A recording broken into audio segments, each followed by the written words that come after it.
warahmatullahi wabarakatuh. Ya, nggak jadi libur ya hari ini. Eh, Gak jadi mati lampu. nggak jadi mati lampu. Kita lanjutin ya. Hari ini Bu Ulfa akan presentasi ya untuk chapter berapa? Chapter 8. Benar nggak Sembilan. ya? 9. 9 ya? Apa semua? 9. Kemarin 8 saya kemarin.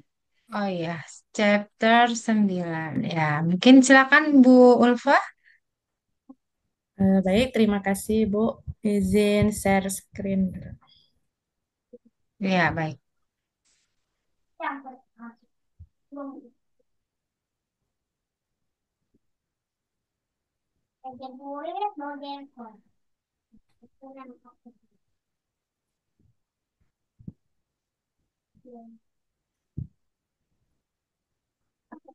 Kita luaskan ini, Wak. Kan kita kan buat jadinya buat.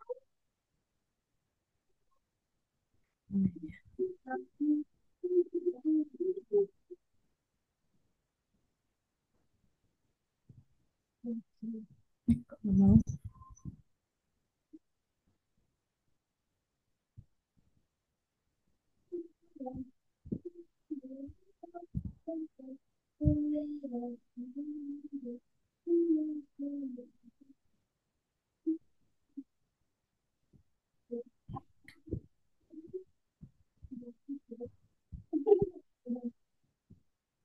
Ini namanya netherite board.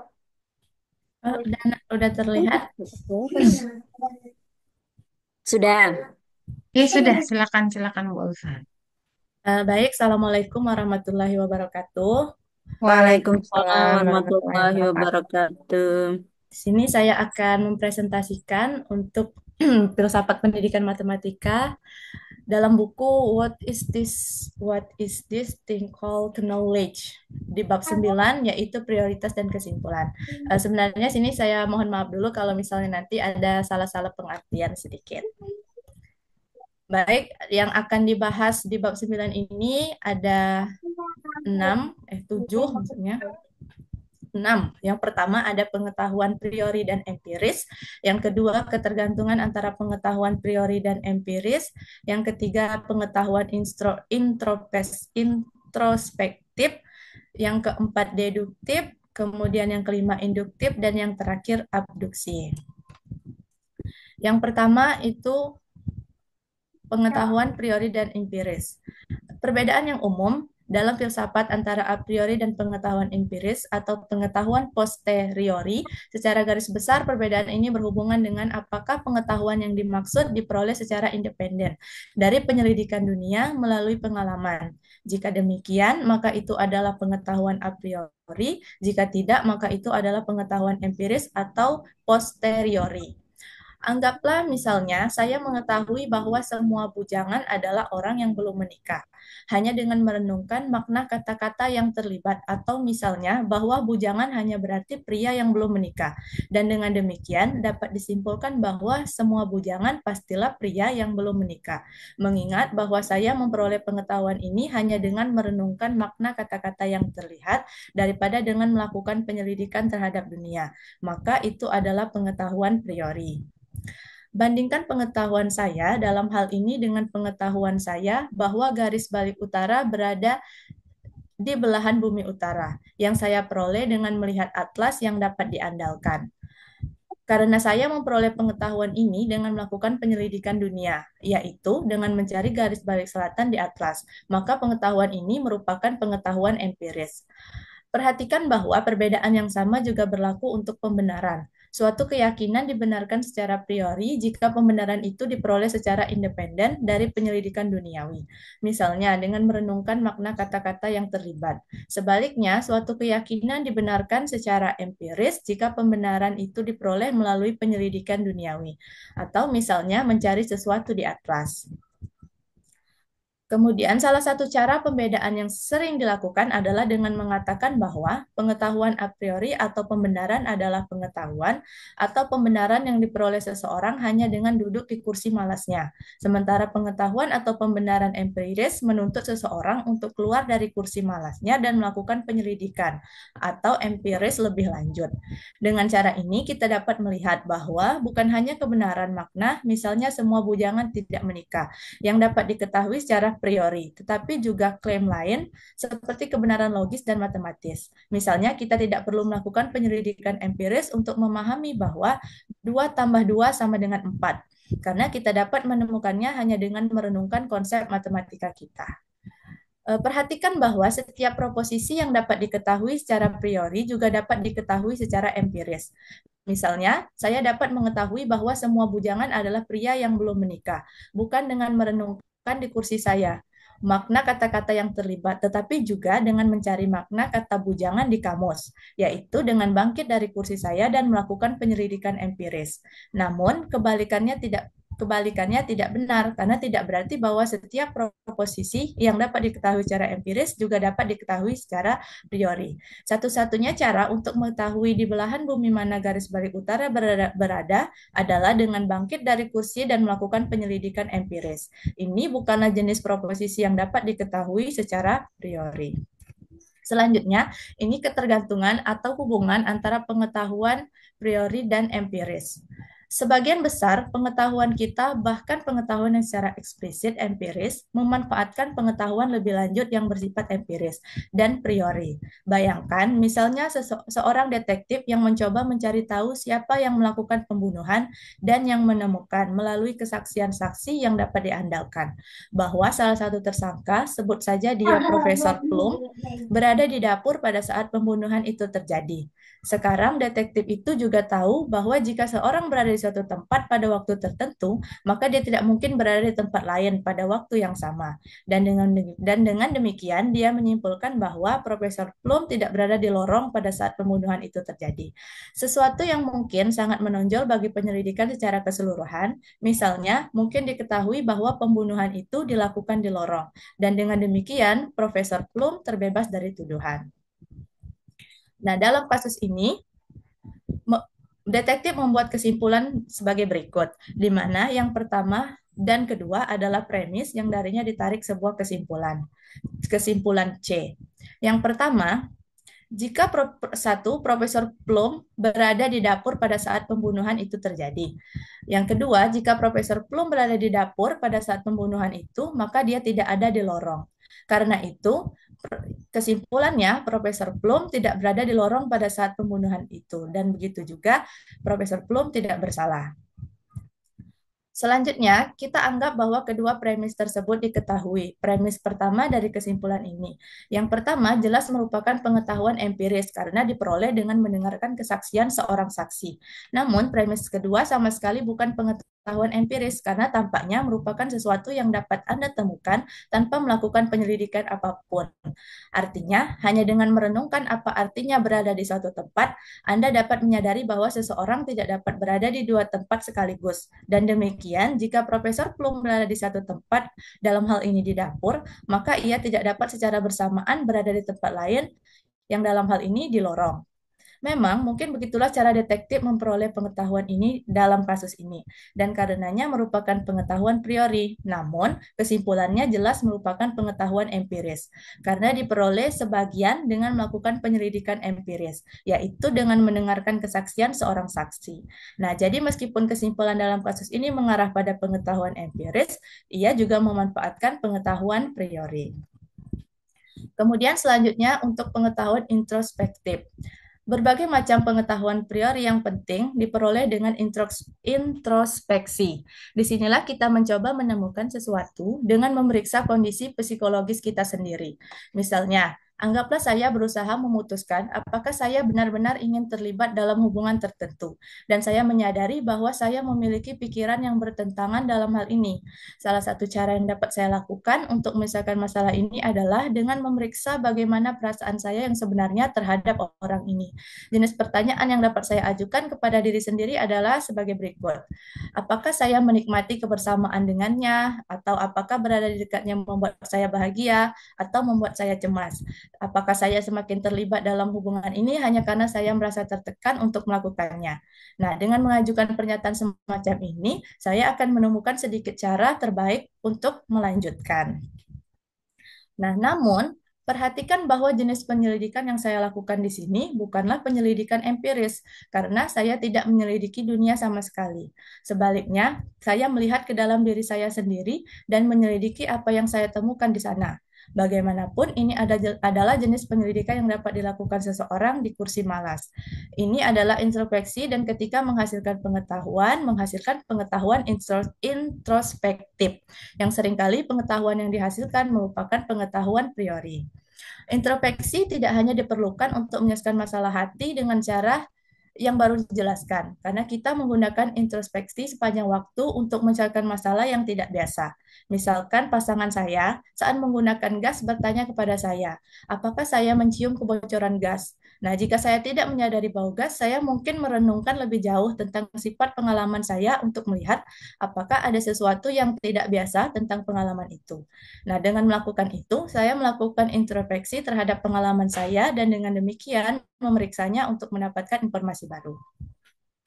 Perhatikan bahwa ketika introspeksi digunakan dengan cara seperti ini, pengetahuan yang dihasilkannya adalah pengetahuan empiris. Bagaimanapun pengalaman awal, yaitu berada di ruangan yang mungkin atau mungkin tidak berisi kebocoran gas, diperoleh melalui interaksi dengan dunia. Meskipun demikian, agak ada komponen non-empiris pada pengetahuan introspektif yang diperoleh dalam kasus ini, karena seseorang memeriksa pengalamannya secara independen dari memperoleh informasi empiris lebih lanjut.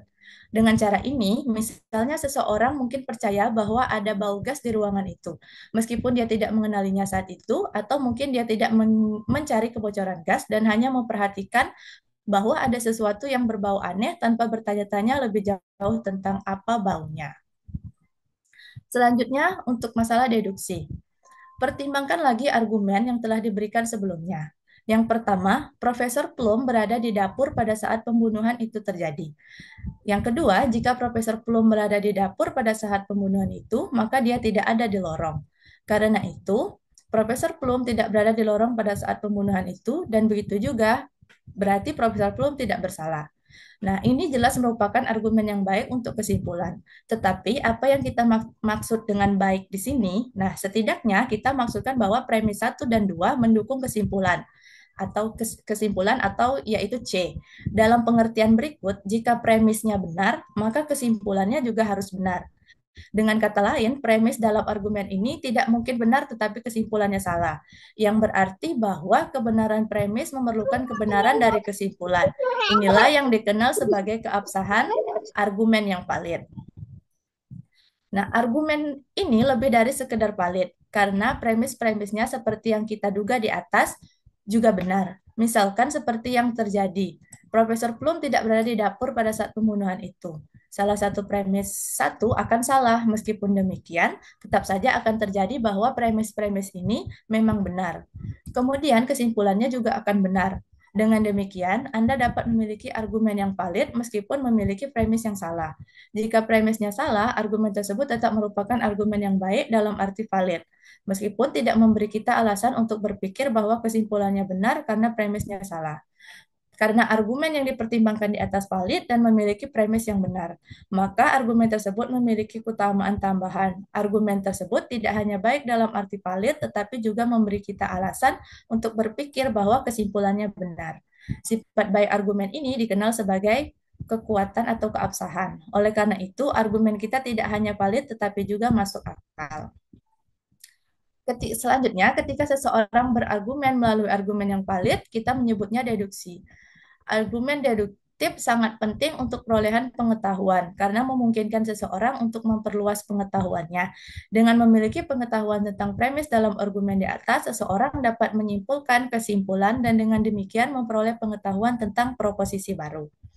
Nah, selain itu, argumen yang valid yang tidak memiliki premis yang benar dan karenanya tidak masuk akal masih dapat berguna secara epistemik.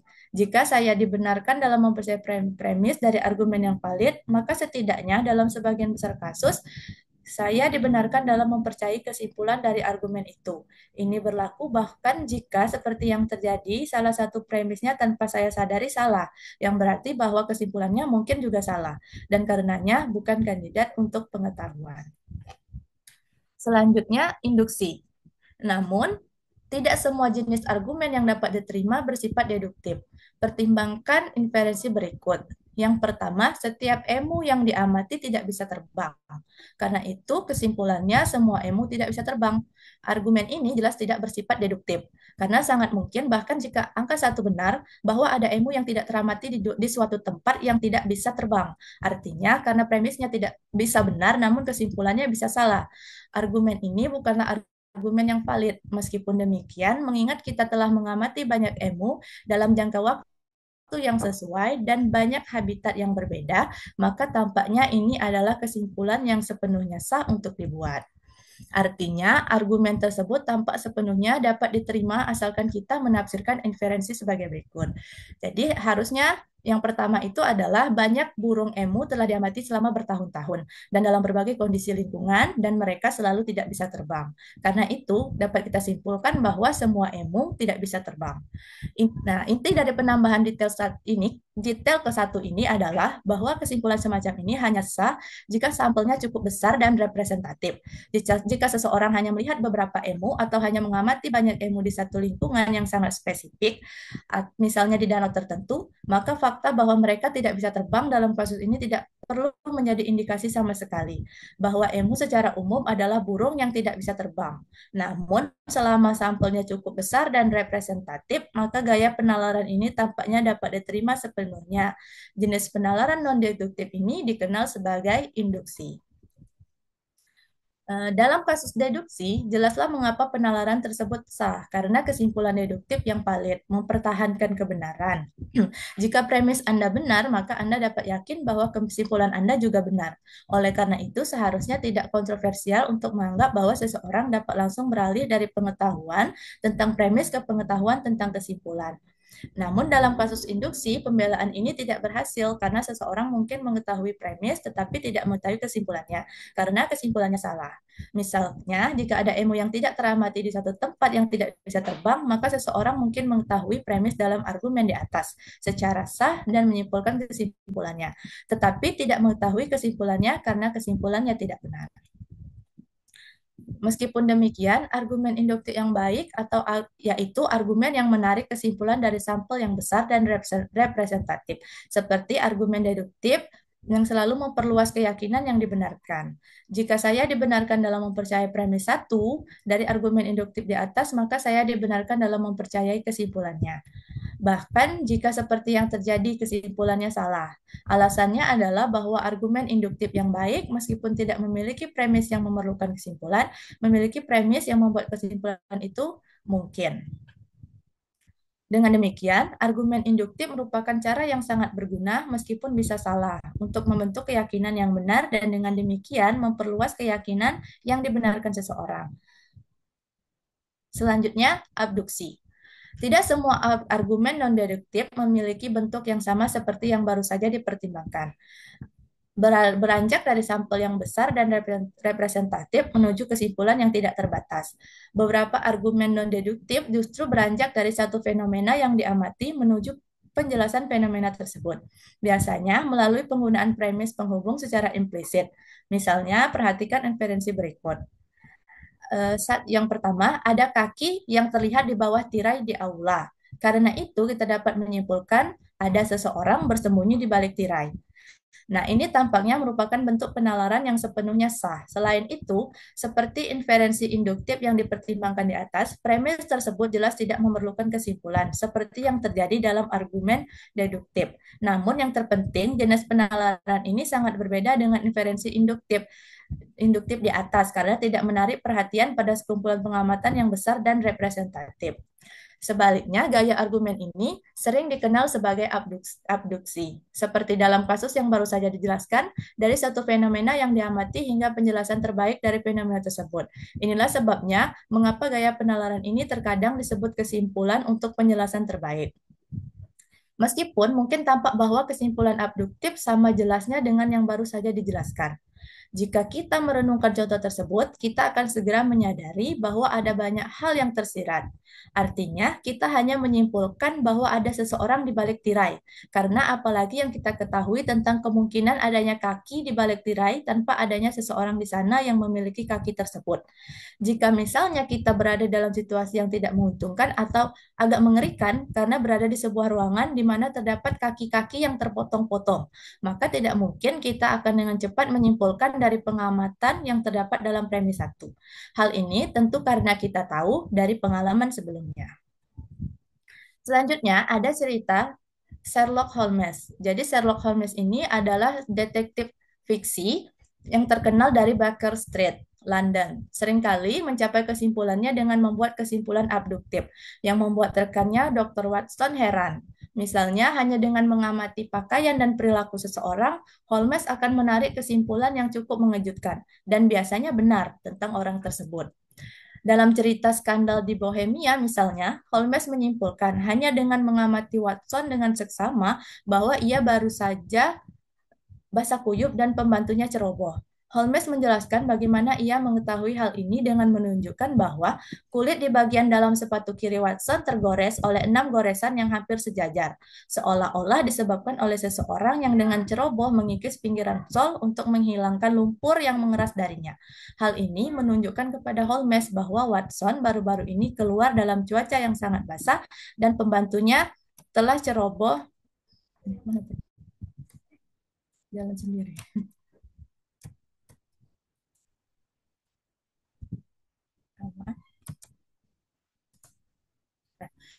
Dengan ceroboh dalam membersihkan sepatunya. Nah, Holmes jelas tidak mengacu pada serangkaian pengamatan terhadap sepatu untuk mencapai kesimpulan ini, tetapi menganggap kesimpulan yang ia tawarkan sebagai penjelasan terbaik dari apa yang ia lihat. Jadi, kesimpulan itu tampak seperti kesimpulan abduktif. Namun, tidak semua kesimpulan abduktif dapat dengan mudah ditafsirkan sebagai kesimpulan induktif normal yang tersamar. Bayangkan, misalnya bahwa seseorang menemukan fenomena yang sama sekali tidak biasa untuk pertama kalinya, seperti lingkaran di ladang jagung. Ada banyak kemungkinan penjelasan untuk fenomena ini, dari yang relatif biasa, seperti bahwa hal itu disebabkan oleh kondisi atmosfer yang aneh hingga yang cukup aneh, seperti bahwa orang-orang Mars menciptakan lingkaran sebagai tanda bagi umat manusia. Penjelasan mana yang harus kita pilih? Nah, jelas seseorang tidak dapat mengajukan banding ke keteraturan yang diamati dalam kasus ini, karena secara hipotesis ini adalah pertama kalinya fenomena semacam ini diamati. Atas dasar induktif yang normal saja, maka seseorang harus menahan diri dan menunggu informasi lebih lanjut sebelum seseorang membentuk penilaian. Nah, meskipun begitu, kita pikir kebanyakan orang akan menganggap penjelasan paling sederhana dan paling konservatif dari fenomena ini lebih baik daripada penjelasan apapun yang melibatkan seseorang untuk membuat penyesuaian radikal terhadap keyakinannya. Artinya, tampak masuk akal untuk menjelaskan fenomena ini dalam konteks kondisi atmosfer yang aneh jika memungkinkan, daripada dengan menggunakan penjelasan dalam konteks aktivitas Mars. Ini mencerminkan fakta bahwa dalam kehidupan sehari-hari, kita cenderung memperlakukan penjelasan terbaik dari suatu fenomena.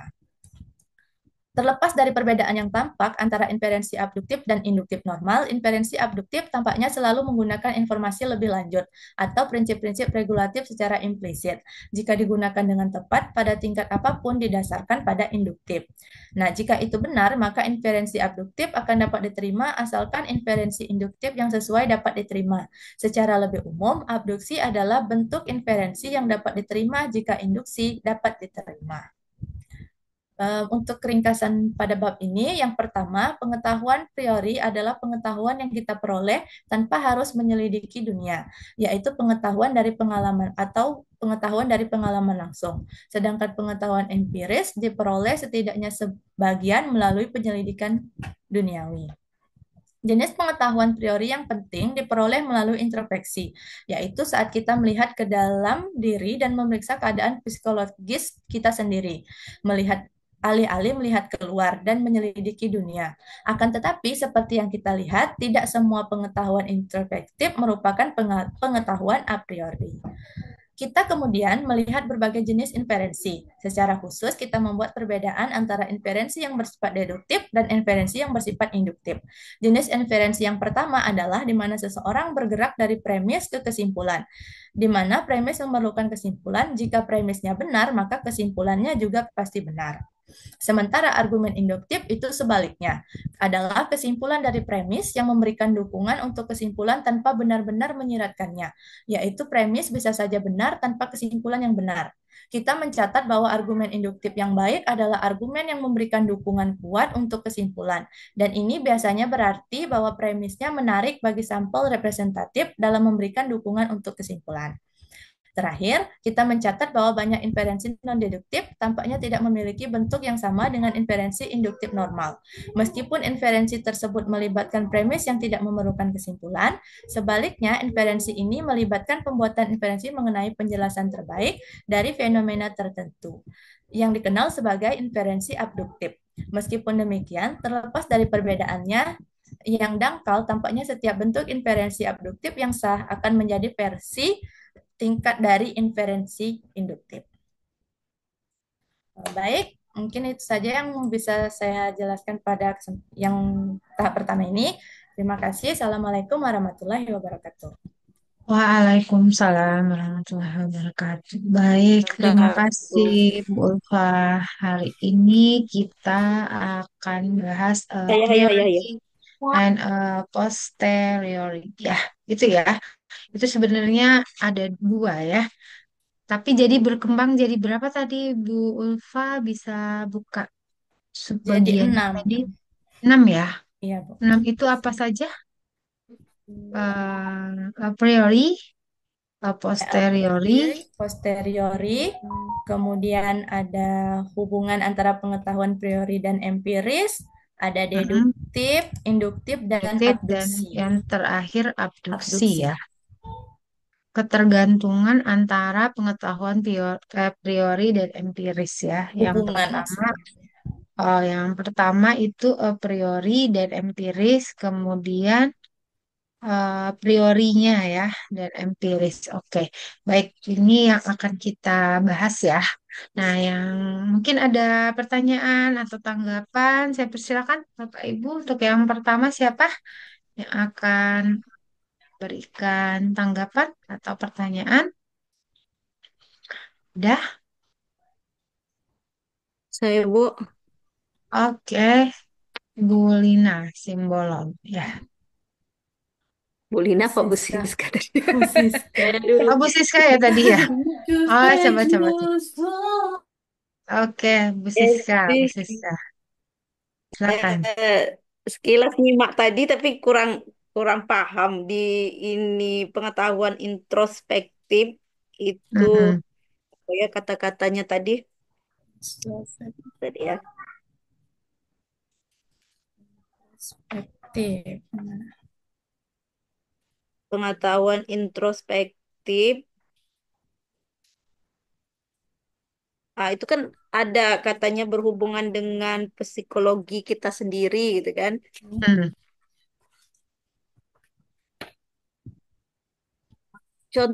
Contohnya yang sering kalau dalam sehari-hari gitu, kalau yang sering kita alami yang berhubungan dengan introspektif, kemudian ada berbagai macam pengetahuan apa a priori itu seperti apa itu Bu Ulfa?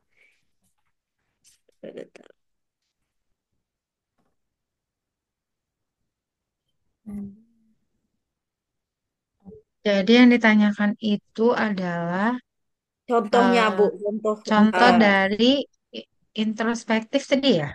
Ah, yang dikaitkan yang dengan a menghasilkan priori kayak gitu ya. pengetahuan a priori, yang menghasilkan pengetahuan a priori seperti itu. Ah ya, oke. Ada tadi yang kata-kata yang seperti yang itu. mana tadi?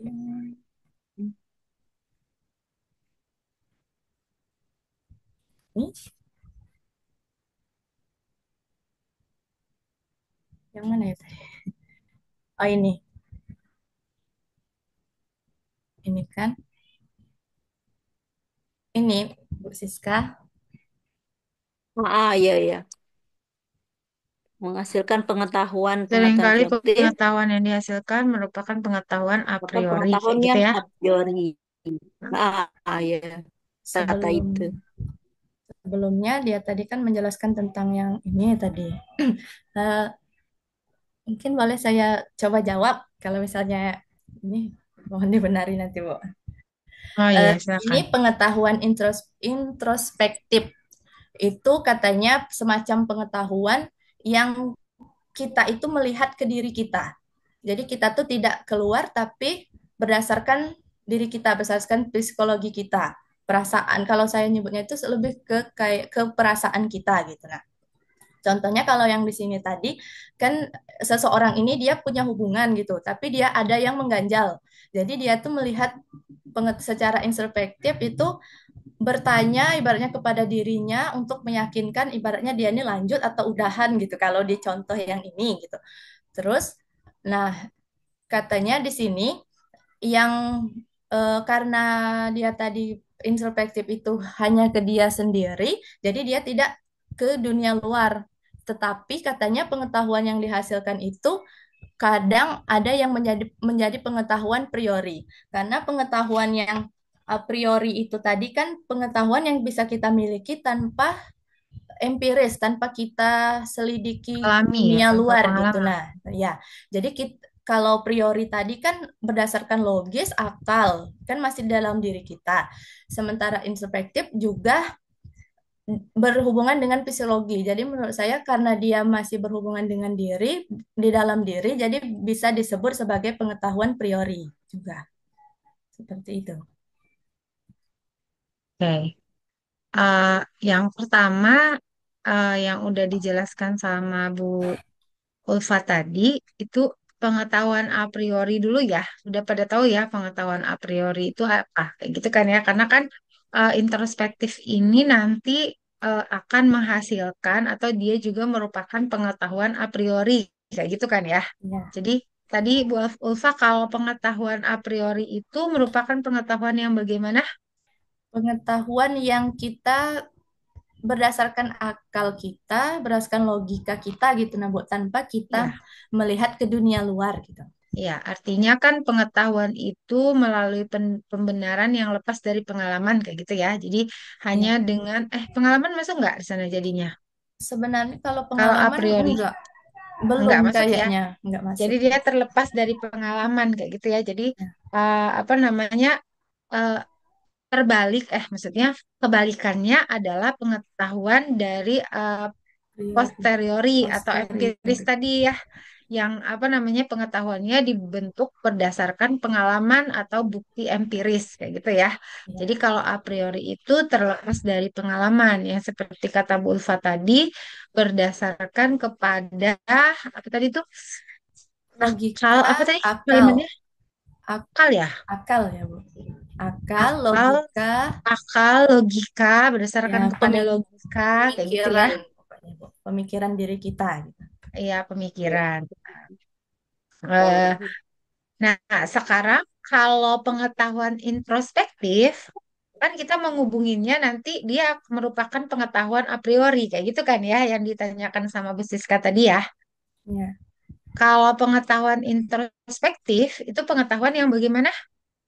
Kalau yang introspektif, dia itu pengalaman yang melihat ke dalam diri kita secara Mhm. psikologis. Jadi kita tuh ibaratnya diri kita ini gimana ya gitu, melihat ke diri kita, tidak keluar. Jadi makanya hampir sama dengan yang termasuk ke a priori tadi, karena masih berhubungan dengan diri kita pribadi. Oke, karena dia tidak berkaitan dengan pengalaman atau hanya berdasarkan kepada kondisi psikologis, kayak gitu ya. Kalau psikologis itu jadi hanya berkaitan dengan eh, apa ya? Apa kalau tadi itu akal, kemudian tanpa harus ada bukti, kayak gitu ya kadang-kadang ya dia ngambilnya ke sana. Nah, salah satu tadi karena dia hanya berkaitan dengan kondisi psikologis kayak gitu ya. Jadi dia tidak membutuhkan pengalaman dunia luar kayak gitu ya, hanya berdasarkan kepada logika, akal kayak gitu. Makanya dia masuk ke dalam pengetahuan a priori kayak gitu kan ya. Nah, yang ditanyakan itu contohnya kah seperti itu tadi ya? Enggak ya? Bener ya? Contohnya itu jadinya seperti apa kayak gitu? Adakah yang terbayang maksud Ya, dari ini? Ya, kalau yang di buku tadi kan contoh yang itu tadi yang dia galau lah istilahnya antar Mhm. dia sama pasangannya itu antara lanjut atau gimana. Jadi dia ini bertanya-tanya kepada dirinya, gimana ya pertanyaannya? Misalnya kalau saya sama dia, saya senang apa gimana kata tadi kan gitu. Mungkin kalau dalam kehidupan mungkin apa ya? Introspektif. Mungkin perasaan kita mungkin kayak mau presentasi agak cemas-cemas. Gimana ya bisa nggak ya nanti ya? Mungkin kayak gitu. Mhm. Nanya udah Hmm. cukup nggak ya bahan buat nanti jawab misalnya mungkin gitu Hmm. ya. Bu, ya. Oke. Jadi kalau tadi di buku dicontohkan tentang, jadi dia hanya terlibat dalam sebuah hubungan kayak gitu. Jadi hanya seperti rasa kayak gitu ya. Tadi yang dicontohkan Iya, ya kayak gitu ya. Nah, kalau tadi Bu Ulfa memperluas ya, karena dia hanya menanyakan perasaan kepada diri sendiri kayak gitu kan ya. Jadi lebih kepada yang tidak membutuhkan dunia luar kayak gitu ya tadi ya Bu Ulfa ya kalau di iya, kalimat di buku ini ya dia tidak membutuhkan dunia luar artinya dia tidak membutuhkan pengalaman kayak gitu ya jadi dia hanya terlibat kepada kondisi psikologis kita sendiri jadi mental kita kayak gitu kan ya jadi iya, terlibat kepada apa namanya kesiapan kita kayak gitu ya kalau Bu Ulfa tadi nyontohinnya tuh coba pada saat ini akan presentasi atau pada saat nanti akan wawancara atau ujian kayak gitu ya. Jadi mm, ini kira-kira udah cukup belum atau belum kayak gitu ya. Jadi dia iya, hanya eh, apa keterlibatannya itu hanya kepada diri sendiri tanpa membutuhkan dunia luar. Makanya nanti disebutkan bahwa introspektif ini juga merupakan eh, bagian atau juga akan menghasilkan sebuah apa menghasilkan sebuah pengetahuan dalam bentuk a iya, priori. Karena tadi yang kita ketahui kalau a priori itu merupakan pengetahuan yang tidak membutuhkan pengalaman atau hanya apa tidak membutuhkan dunia luar tadi ya kalimatnya iya. seperti itu dan hanya tergantung kepada apa diri sendiri kayak gitu ya itu Logika. hubungannya. Kalau misalkan tadi kan apa namanya lebih karena dia berhubungan dengan kondisi psikologis kayak gitu ya. Jadi hanya kesiapan mental kan yang di yang apa namanya yang masuk ke dalam pengetahuan a priori ini kayak gitu ya. Salah satunya yaitu introspektif ini. Artinya ketika kita sama ya Kak, kita ya udahlah introspeksi diri dulu berarti kita menilai diri kita dulu kayak gitu ya atas sesuatu. Tadi kalau Bu Ulfa diperluaslah pada saat mau ujian atau pas saat akan presentasi atau pada saat akan melakukan apa namanya wawancara kayak gitu ya. Jadi dia tidak membutuhkan dunia luar istilahnya seperti itu. Nah, itu salah satu contohnya kayak gitu ya. Jadi sama misalkan apa ya persyaratan misalnya ingin mencapai skor skor ujian lah kayak gitu ya. Jadi eh, kira-kira dapat nggak ya saya skor atau hanya pokoknya eh, saya harus pokoknya cuma sekali inilah jangan ada tes lagi udah harus beres jadi ada perasaan mental itu ya yang melibatkan jadi ada kondisi psikologis yang terlibat kayak gitu maka dia menjadi pengetahuan a priori sehingga dihubungkanlah bahwa apa namanya pengetahuan introspektif kita golongkan juga ke dalam bentuk a priori karena ada dua tadi ya awalnya pembagiannya ya kalau lihat Iya, dari judul ya a priori dan a posteriori gitu kan ya iya, kalau yang a posteriori itu termasuk kepada pengetahuan empiris yang kita kenal kayak gitu ya. Jadi dia tergantung kepada pengalaman, bukti empiris, fakta kayak gitu ya. Jadi kebalikannya dari a priori. Nah, seperti itu gambarannya mungkin ya.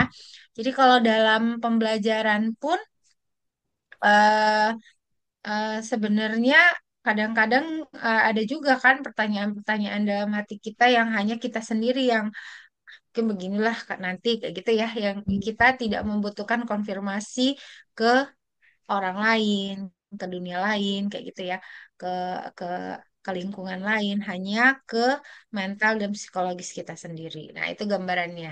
Ya, udah tepat ya yang disebutkan oleh Bu Ulfa tadi. Oke, berikutnya gimana Bu Siska? Cukup ya Bu Siska ya? Bisa Cukup Bu, lebih ya, paham. sudah dipahami lah ya untuk Ya, Bu. keterkaitannya ya. Baik. Secara secara garis besarnya sudah ini sudah Iya, nyambung. jadi sudah terbayang lah ya pemisahnya seperti Ya, apa Bu. yang disebut dengan introspektif sehingga dia termasuk ke dalam bentuk a priori. Seperti Menghasilkan itu ya Bu pengetahuan a Siska ya. priori, ya, Bu. Iya, Ya. baik. Oke, Nah, berikutnya siapa? saya Bu, Oke, saya saya izin. Saya Bu. Rebut, Oh, rebutan. tapi ya, Bu Sola dulu. oh, Oke, oh Ayo. ya. Oh, oke. Bu Lina Simbolon dulu tadi kayaknya di Um, awal.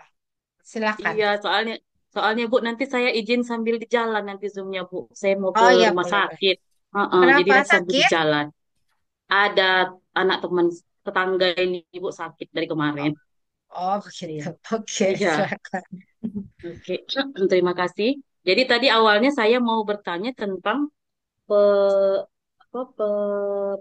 pengetahuan priori dengan empiris. Ternyata sudah sekaligus terjelaskan dari pertanyaan Bu Siska. Jadi awalnya Oke. saya tadi masih bingung mengenai soalnya tadi kan kalimatnya berputar-putar kalau di awal tadi Bu, di Mhm. awal-awal terus saya juga buka ininya juga, buka materinya juga. Dia itu sama-sama apa tadi ya? Ada kata-kata penyelidikan duniawi seperti itu Bu. Jadi saya tadi masih agak bingung dengan maksudnya gitu. Tapi setelah melalui penjelasan, jadi saya paham bahwa priori itu eh, yang tidak perlu penyelidikan, sementara kalau yang empiris atau yang posteriori itu yang membutuhkan penyelidikan atau bukti secara empirik. Terus Ya. kemudian mengenai pengetahuan introspektif juga tadi saya sudah eh, ikut juga jelas. Jadi kalau menurut saya eh, pemaparan dari Ibu Ulfa mengenai yang bab 9 ini eh, sangat jelas dia karena dari setiap bagian-bagian seperti dari yang dibagi menjadi 6 tadi itu sudah dijelaskan dengan jelas seperti itu dengan contoh. Mungkin lebih jelas lagi kalau seandainya nanti dijelaskan berkaitan ke pendidikan karena tadi kan contohnya masih contoh-contoh tentang Dari buku. eh, filsafat ya yang dari buku. Jadi Yang dari buku. eh, Ya. misalnya kayak yang induktif tadi atau yang deduktif kalau bisa diberikan contoh yang berkaitan dengan pendidikan pendidikan atau pembelajaran secara khusus gitu Bu. Terima kasih. Oke. Baik, terima kasih Bu Lina Simbolon. Silakan Bu Ulfa, bagian terakhir mungkin yang perlu dipertegas sama Bu Ulfa. Kalau yang di atasnya tadi sudah terjawab di sesinya Bu Siska. Di sekarang itu adalah mungkin nanti bisa saya tambahkan untuk contoh ya. Contoh dari induktif deduktif dalam pelaksanaan pembelajaran atau pendidikan. Kayak gitu ya Iya maksudnya Bu. Bu Lina tadi ya. Oke. Iya, iya Bu. Silakan Bu Ulfa. Em, ya, terima kasih Bu Rina. Di sini kan ada, sebenarnya ada tiga ya. Ada deduktif, induktif, sama abduksi atau abduktif. Jadi dia ini beda-beda tipis gitu. Nah, beda, tapi bedanya sedikit. Nah, kayak yang contoh yang pertama, untuk yang deduktif dulu. Kalau yang deduktif itu katanya tadi dia misalnya ada premis atau ada inferensi kayak pernyataan gitu. Terus kesimpulannya itu kalau misalnya premisnya itu benar katanya maka kesimpulannya itu pasti benar gitu. Benar nggak sih gitu ya? Terus kalau induktif itu dia ada premis, terus ketika kita menyimpulkannya itu kita harus tambahin lagi bukti gitu. Jadi tidak bisa kayak yang contoh tadi kan misalnya semua emu bisa terbang. Nah, jadi kan harus ditambah lagi misalnya kita mengamatinya di yang lebih luas misalnya di danau di mana-mana. Jadi gitu udah banyak bukti, jadi kita dapat menyimpulkan. Kemudian kalau abduksi itu tuh kita ada pernyataan, kemudian kita itu menyimpulkan berdasarkan pengetahuan kita yang paling masuk akal. Kira-kira dari situ kita simpulkan gitu. Mungkin kalau contohnya dalam pendidikan, mungkin kalau yang dimulai dari apa dulu ya? Mungkin dari induktif dulu ya. Kalau induktif seperti yang kita membuktikan pola bilangan misalnya dengan pola induksi ya Kak. Induksi matematika. Mungkin menurut saya itu masuk ke contoh yang induktif. Kan di situ Hmm. kita ada misalnya kita mau membuktikan pola bilangan ganjil misalnya. Kita coba-coba dulu misalnya kalau masukkan satu misalnya P1 berapa gitu. Terus kita masukkan jika jika K kalau nanti K tambah satu gimana. Jadi dari beberapa bukti itu kita buktikan oh ternyata benar gitu. Kalau yang deduktif itu mungkin kayak ada pernyataan gimana ya? Misalnya semua semua segitiga misalnya memiliki sudut 180 derajat.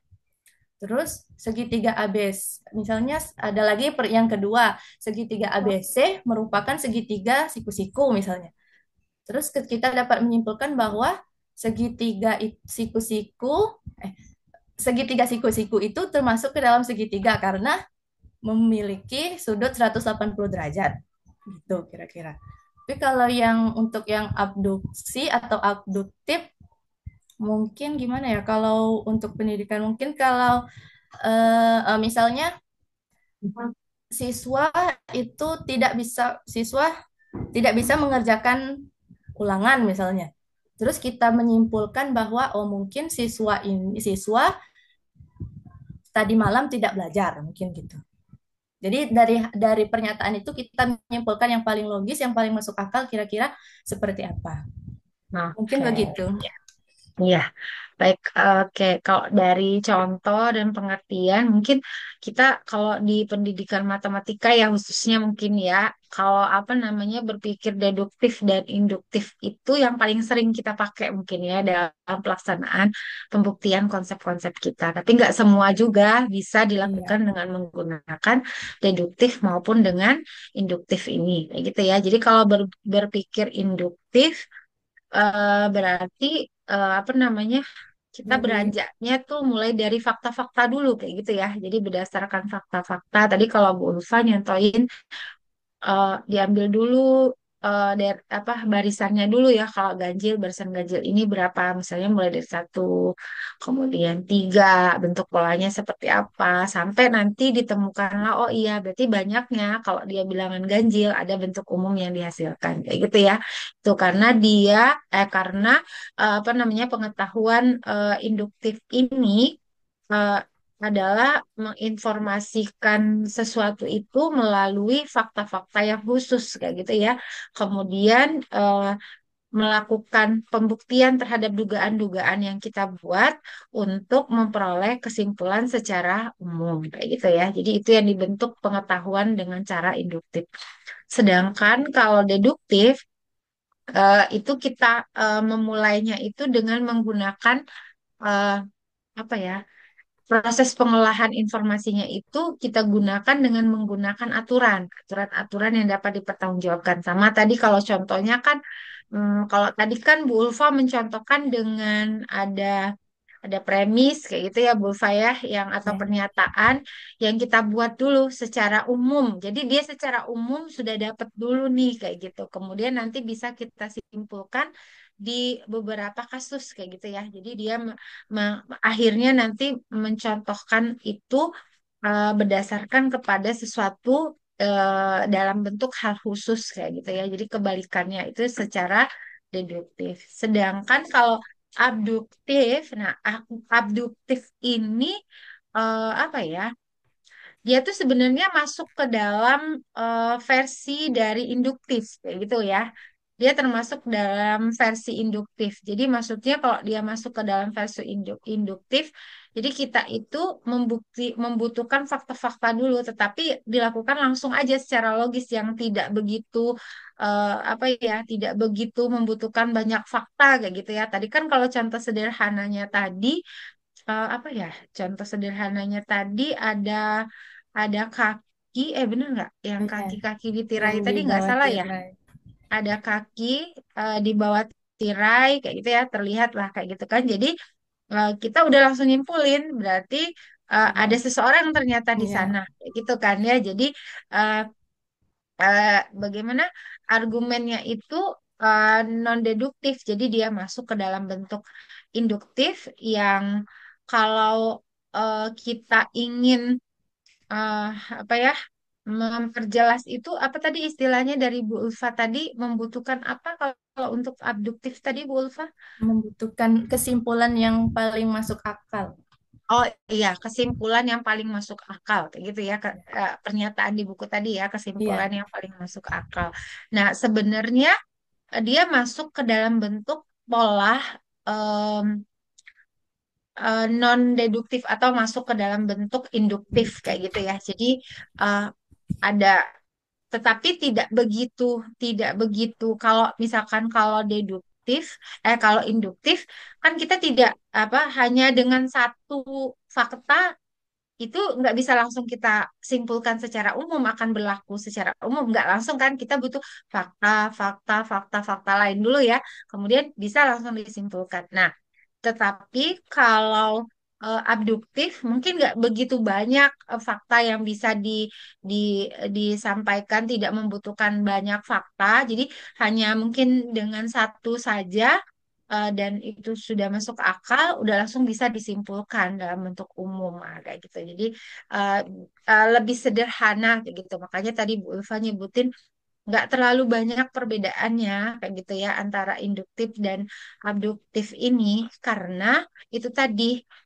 hanya di bagian eh, apa bentuk-bentuk kesimpulan. fakta-fakta yang harus keluar ya aturan-aturan yang bisa membuktikan secara induktif maupun dengan menggunakan abduktif kayak gitu. Apa ya kalau yang paling sering kita temui untuk abduktif tadi, Bu Ulfa contohnya apa tadi saya lupa. Em, ini misalnya anak Yang yang ah, mengerjakan soal tadi Bu, oh anak yang ulangan, mengerjakan soal ya, dia ketika tidak ulangan ya. tidak bisa mengerjakan kan. Mungkin kita simpulkan bahwa oh anak ini tidak belajar Iya, atau atau atau belum eh, paham konsep. ya, jadi dia bisa langsung dengan cepat kayak gitu ya. Kita tidak membutuhkan beberapa fakta kayak gitu. Berbeda dengan yang tadi, misalnya ingin mencari berapa sih jumlah kalau eh, urutan jumlah bilangan ganjil di urutan sekian kayak gitu kan. Ada berapa kayak gitu. Kita nggak bisa langsung.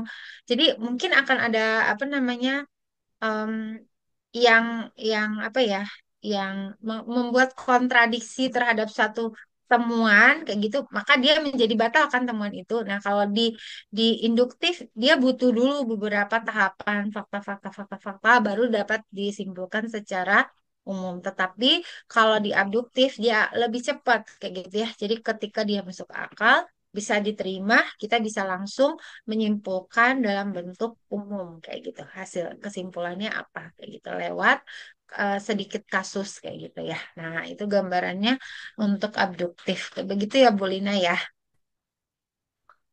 Oke, Iya, Bu. berikutnya Iya, terima eh, kasih. berikutnya Ibu Solah. Ya, baik, Bu. Saya Iya, ini ingin menanggapi yang tadi pengetahuan introspeksi yang ditanyakan oleh Bu Siska. Nah, oke. yang pertama itu kan pengetahuan introspeksi itu bukan bukan dari suatu pengalaman, melainkan dari psikologi kita sendiri. Nah, misalnya saya mengambil contoh, eh, s- eh, pada suatu hari saya menggunakan model konvensional untuk mengajarkan materi kepada murid-murid. Nah, Hmm, saya melihat murid-murid itu malah mengantuk, tidak memperhatikan saya dalam mengajar. Saya pun hmm, berintrospeksi kepada diri saya. Oh, berarti menggunakan model konvensional untuk pembelajaran matematika ini tidak cocok karena murid-murid malah menjadi ngantuk. Jadi untuk pertemuan selanjutnya saya akan menggunakan model-model yang lebih menarik. Jadi kan itu suatu pengetahuan introspeksi menurut saya. Nah, Mhm. tapi apakah itu contoh yang saya berikan itu apakah termasuk pengetahuan introspeksi? Jika Mhm. misalnya termasuk, apakah pengetahuan introspeksi itu kan berarti berdasarkan pengalaman juga. Jadi saya Mhm. bingungnya di situ. Jadi itu kan berdasarkan Oke. pengalaman juga. Makanya saya berintrospeksi.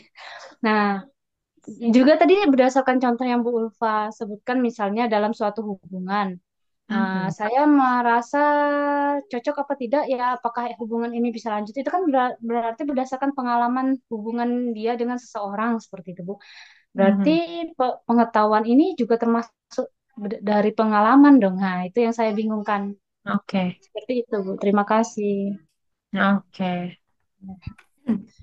Iya ya, jadinya kok ini pas ditanya Bu Gimana Bu Sola, Ulfa? pas ditanya kok kayak benar ya. Tapi tapi kalau menurut dari penjelasan itu, kalau introspeksi kan dari diri kita sendiri, walaupun Mhm. terkait pengalaman, tapi kita nanya-nanya, ibarat itu kan berintrospeksi diri kita sendiri, nggak keluar gitu. Ibaratnya kayak yang namanya introspeksi gitu, hampir sama kan dengan introspeksi. Jadi berada di dalam diri kita sendiri. Jadi kita nanya, oh gimana ya? Mungkin kayak yang kata Bu Solah tadi, mungkin karena konvensional bikin ngantuk, berarti saya harus ganti. Nah, ya. Sebenarnya ya dari pengalaman, lihat dari pengalaman, tapi kita berintrospeksi dalam diri kita sendiri gitu. Tetap di diri kita. Gimana sih ngomong? Ya gitu, mungkin. Oke. Jadi begini Bu Sola.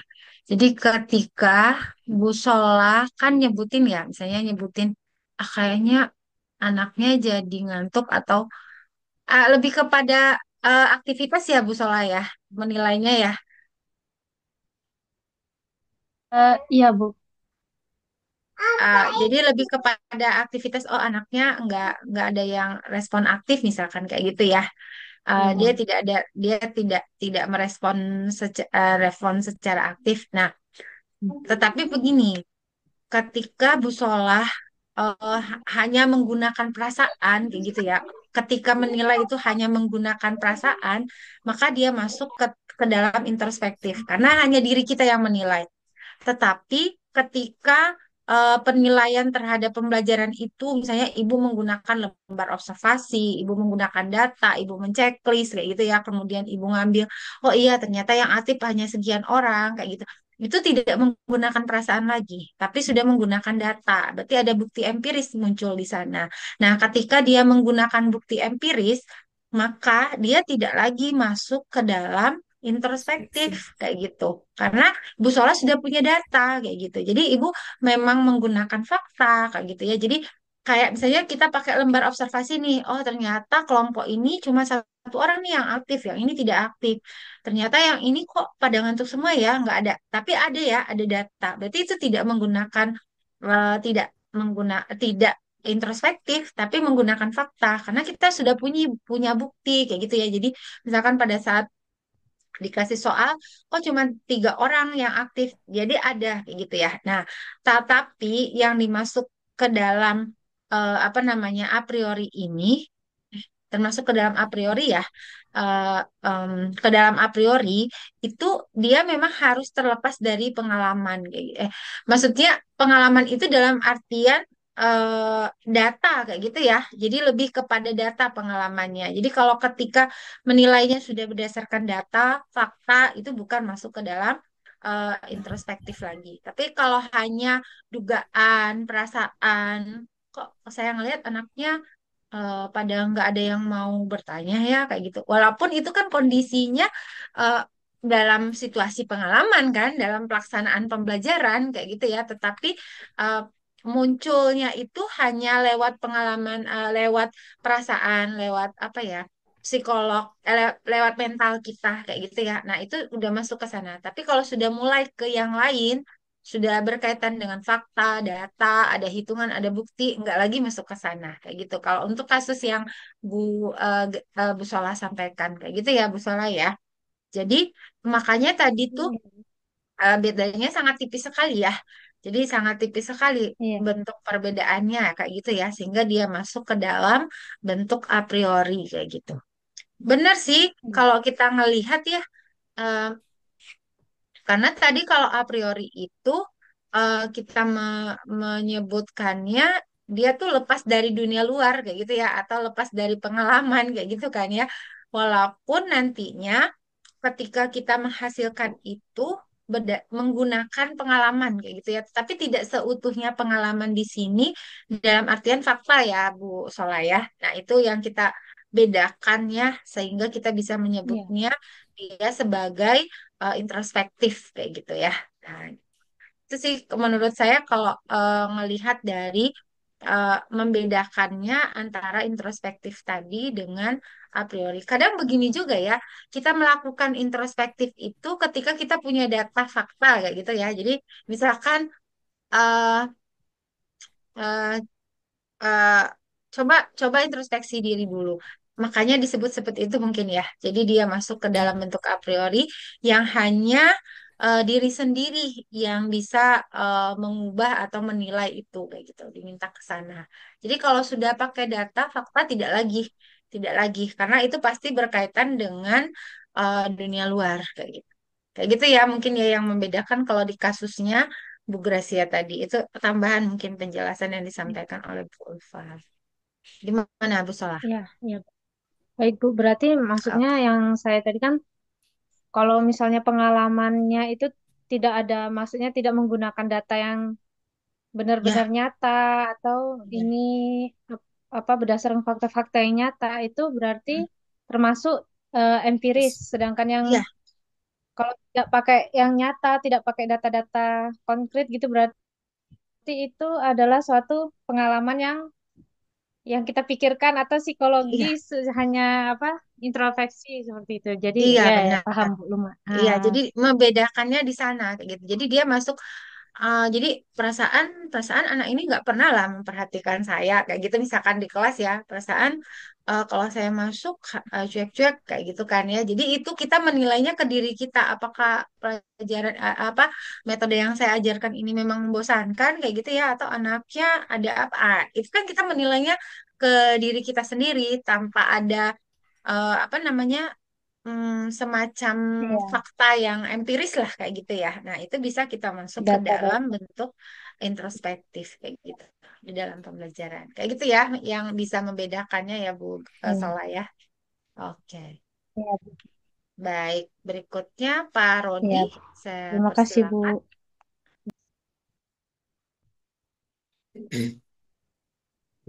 Cek, cek. Oke, terima kasih. Izin bertanya ya. Iya, silakan Pak Rodi.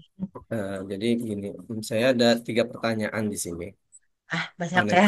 Silakan Bu Ulfa Banyak Enggak, nih. dicermati pertanyaan Pak Rodi. pertanyaannya mudah, ini tinggal jawab gitu kan. Tapi untuk Iya, iya. pendawaannya, saya perlu memperjelas dulu kan. Tadi kan ada a priori sama empiris. Kalau a Mhm. priori itu dari diri kita kan, nah, berarti Ya, pengetahuan itu apa tadi? Tidak perlu dibuktikan ya. Nah, seperti itulah ya. Terus ada yang empiris itu kan pembuktian kan dengan pembuktian.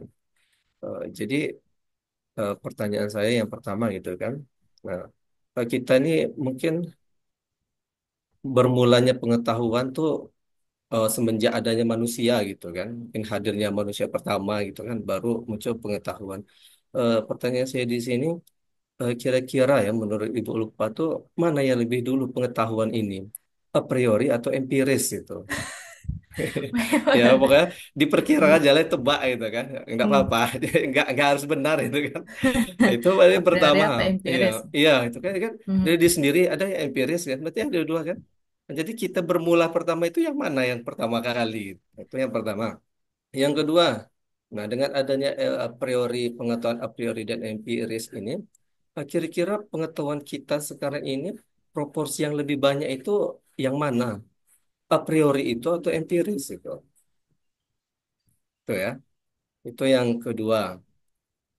Terus yang ketiga, nampaknya tadi saya tertarik ada apa namanya cerita tentang detektif gitu kan. Memposisikan kita sebagai detektif. Tadi saya lihat ada cerita yang kasus pembunuhan tadi ya, yang Yang profesor itu ya. profesor Coba lihat dulu. belum. Ya, nampaknya di sini Bentar. ya. Nah, dalam kasus ini itu udah ada kesimpulannya belum atau udah ada jawabannya? Mana tadi? Nampaknya belum ada ya. Nah, coba kalau diposisikan Ibu Ulfa kalau belum ada jawabannya gitu ya. Kalau Yang belum ada jawaban, ini, yang ya ini tadi, ya. yang profesor belum. Nah, itu kan belum terjawab sebenarnya. Nah, kalau misalnya posisi Ibu Ulfa itu sebagai detektif gitu kan, kira-kira, nah itu siapa itu pelakunya gitu? Orang, orang lain. Nah, itu. Jangan-jangan Pak Rodi. Oke, untuk Ya, sementara tiga itu aja dulu. Ya, tolong Oke, dijawab dulu. silakan. yang tadi. Iya, Yang Bu Ulfa. yang pertama tadi apa tadi? Mana yang lebih dulu gitu? Oh, yang Pengetahuan a mana yang priori atau lebih dulu? empiris ya?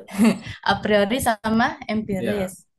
Kalau menurut saya, kayaknya a priori dulu deh. Karena a priori kan kita katanya tadi kayak yang contoh, cukup duduk di kursi aja kita udah bisa menghasilkan pengetahuan a priori karena berdasarkan akal dan logika kita gitu kita pikirkan. Tapi nah kan a priori dulu. Terus kalau kita mau ke empiris berarti kita harus bangun, harus berdiri dulu, harus bergerak gitu, cari bukti. Jadi menurut saya kayaknya a priori dulu baru empiris gitu, Pak. Karena berawal dari diri kita dulu. Kalau kita butuh pembuktian lagi, kita bergerak, kita cari datanya. Gitu. Yang pertama menurut saya. Ya, Oke. Kalau oke. Coba dulu saya sambung yang ini ya, Bu Ulfa ya. Jadi ya, kalau a priori dulu yang pertama ya kalau lihat dari logika itu karena tambahan satu lagi alasannya kenapa benar a priori dulu karena a priori itu juga dapat menjadi pengetahuan empiris kayak gitu ya. Jadi dia bisa menjadi empiris kayak gitu kayak tadi ya, salah satunya yang kayak Bu Sola tadi, pertanyaan Bu Sola. Itu awalnya bisa saja lewat a priori, tapi dia bisa berkembang menjadi empiris, tapi tidak empiris. sebaliknya. Kalau empiris itu Sudah akan pasti bukan eh, a priori. iya, pasti dia Ya, bukan tidak akan berlaku a priori. Nah, kayak gitu ya. Jadi sebaliknya dia nggak akan bisa kalau dari empiris. Nah, oke. Jadi itu tambahannya ya untuk mempertegasnya ya. Kita lihat ya berikutnya gimana Ya. yang Bu kedua tadi Ulfa. apa yang kedua tadi Pak Rodi? Ya, Yang proporsinya pro- mana lebih banyak sekarang ini pengetahuan a Iya. priori itu atau empiris ya? oh yang sekarang ini Ya, mana yang lebih banyak? ya, proporsi. Tebak aja. Coba aja. Sama kayaknya. Atau gimana ya? Sama. Tergantung kita mau membuktikan Sama, apa. Gimana ya? Ya kalau misalnya nggak sama butuh dengan Pak.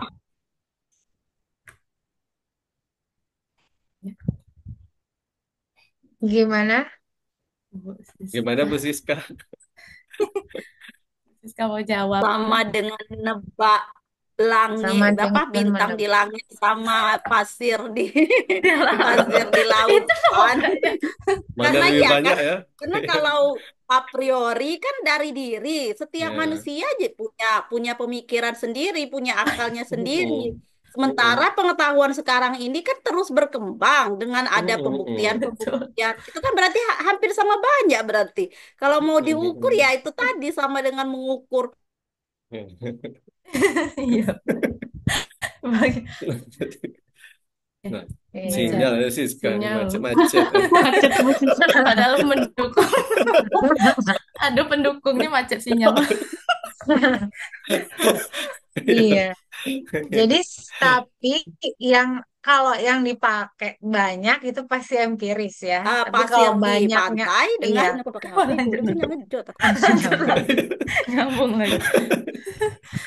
keluar Mm-mm. Kalau nggak ada sinyal. kalau yang diakui ya, maksudnya yang dipakai banyak orang. Kalau mana yang lebih banyak tadi ya, kalau Pak Rodi nanya mana yang lebih banyak, mungkin kalau a priori mungkin itu karena hanya diri sendiri jadi tidak banyak mendapat pengakuan kan dari Hmm. orang lain kayak gitu ya. Jadi kepada diri sendiri saja. Mungkin kalau pengakuan berarti hanya pada satu orang atau dua orang. Tapi kalau yang kayak minggu lalu kan kita belajar, jadi dia tidak bisa mendapat pengakuan yang langsung banyak kayak gitu kan ya. Nah, Hmm. tapi kalau empiris itu pasti pembuktiannya karena sudah ada fakta itu akan berlakunya mungkin akan diakui oleh Hmm. lebih banyak orang yang bisa menggunakan kebenaran dari atau yang menggunakan pengetahuan empiris ini karena dia Hmm. udah disertai dengan fakta kayak gitu ya.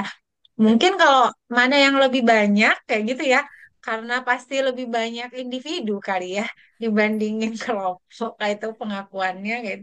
Ya kan kalau Hmm. digabung-gabungin kan banyaknya mungkin si ini ngomong ini, si ini karena individu aja cukup kayak gitu kan menjadi a priori kayak gitu ya.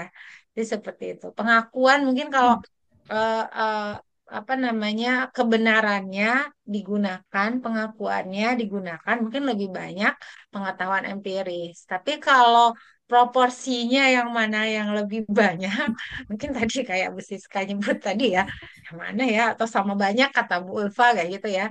Jadi jadi kalau Nggak saya tahu kita. agak susah juga nyebutin mana yang lebih banyak nih, yang lebih banyaknya. Tapi udah pasti bisa diakui, yang lebih banyak diakui pasti pengetahuan empiris ya Empiris. dibandingkan dengan pengetahuan a priori sebagai pengetahuan yang hanya membutuhkan dari diri sendiri saja kayak gitu ya. Jadi seperti itu gambarannya. Oke, yang terakhir Yang terakhir, Bu tadi Ulfa. tentang detektif. Hmm. Jadi kata Pak Rodi siapa yang salah? Ya, Allah, belum terjawab. Jadi katanya kan ada argumen. Yang pertama, Profesor Plum berada di dapur pada saat pembunuhan itu terjadi. Terus, jika Profesor Plum berada di dapur pada saat pembunuhan itu, maka dia tidak ada di lorong.